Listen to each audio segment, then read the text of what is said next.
So we're in Clovis, California. We just finished working on a Brizo faucet. This is existing faucet that was installed during new construction, and a couple things that we've replaced. One, and these parts are provided by Delta or Brizo, and then also like a plumbing supply or another supply house that sent them the cartridge for the faucet. So we just installed the parts. Brand new controller. So this sensor. Give me the light, please. This sensor that's down here, it's kind of up in the back, so I'll get down here and I'll take a little video of it for you. But you can see that sensor sitting up there, hopefully, right up there. So, brand new sensor installed, blue clip on the top you can see, and then attached the faucet down to the supply hose and the gray Quest tubing coming down part of the faucet. So that's installed, and then new battery pack down here at the bottom, kind of hanging there all by itself, and then new batteries provided by the homeowner, so that's good.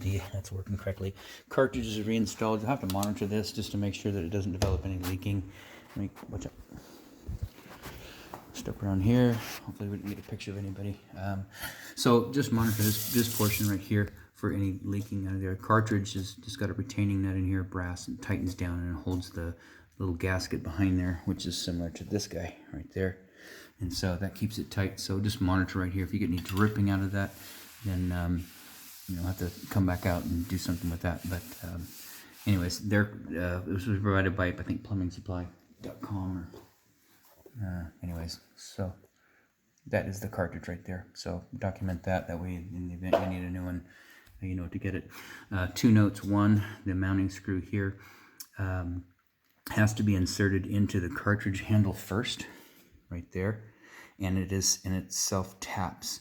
There's no threads in that brass, so you need to screw it in just a little bit first, and then slide the handle on, and then continue to screw it in with an Allen wrench. And so that's good. And the little plug right there was damaged. I would imagine it was damaged trying to get it out of there. It's in there kind of tight, so a little poke and hole there. So you need with that on, a little touch on, touch off. Everything looks good here. Outside of that, this installation is done.